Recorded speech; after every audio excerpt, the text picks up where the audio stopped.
Hi friends, welcome to my channel.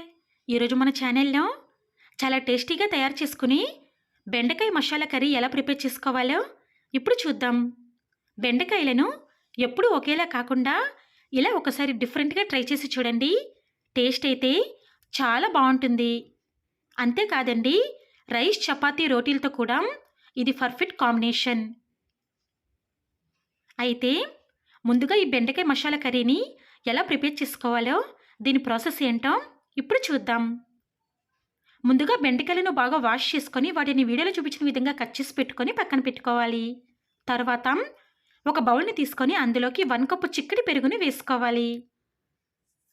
ఇలా వేసుకున్న తర్వాత దానిని ఒకసారి బాగా కలుపుకొని తర్వాత దానిలోకి 1 స్పూన్ పసుపు, 1 స్పూన్ కారం, 1 స్పూన్ సాల్టు, 1 స్పూన్ ధనియా జీరా పౌడర్, 1 స్పూన్ గరం మసాలాను కూడా వేసుకోవాలి. ఈ విధంగా వేసుకున్న తర్వాత అదంతా బాగా కలిసేలాగా ఉండలేమీ లేకుండా మిక్స్ చేసుకోవాలి. చూసారు కదండి, వీడియోలో చూపించిన విధంగా ఈ విధంగా బాగా మిక్స్ చేసుకోవాలి. ఇలా మిక్స్ చేసుకున్న దానిని పక్కన పెట్టుకొని తర్వాత స్టవ్ ఆన్ చేసుకొని స్టవ్ యొక్క ప్యాన్ పెట్టుకొని అందులోకి 2 స్పూన్ల ఆయిల్ని వేసుకొని ఆయిల్ హీట్ అయిన తర్వాత మనం ముందుగా కట్ చేసి పెట్టుకున్న బెండకాయలను అందులో వేసుకోవాలి. ఇలా వేసుకున్న తర్వాత మంటని లో ఫ్లేమ్లో పెట్టుకొని వాటిని బాగా వేయించుకోవాలి.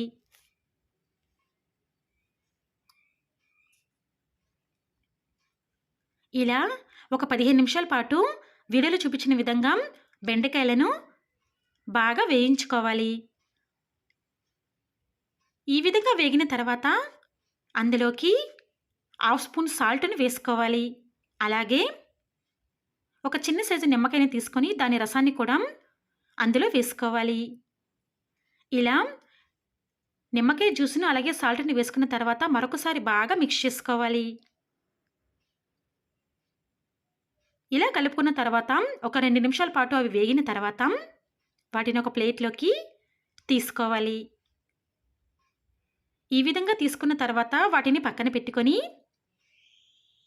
అదే ప్యాన్లోకి మరొక 1 స్పూన్ ఆయిల్ని వేసుకోవాలి. ఈ విధంగా ఆయిల్ని వేసుకున్న తర్వాత అందులోకి కొంచెం జీలకర్ర, కొంచెం ఇంగువను కూడా వేసుకొని ఒకసారి దానిని కలుపుకోవాలి. తరువాత చిన్నగా కట్ చేసుకున్న 1 కప్పు ఆనియన్స్, అలాగే చిన్నగా కట్ చేసుకున్న కొన్ని పచ్చిమిర్చిని కూడా వేసుకొని అవి బాగా ఫ్రై అయ్యేంత వరకు మంటని లో ఫ్లేమ్లో పెట్టుకొని మగ్గించుకోవాలి. ఇలా ఆనియన్స్ అలాగే పచ్చిమిర్చి బాగా ఫ్రై అయిన తర్వాత అందులోకి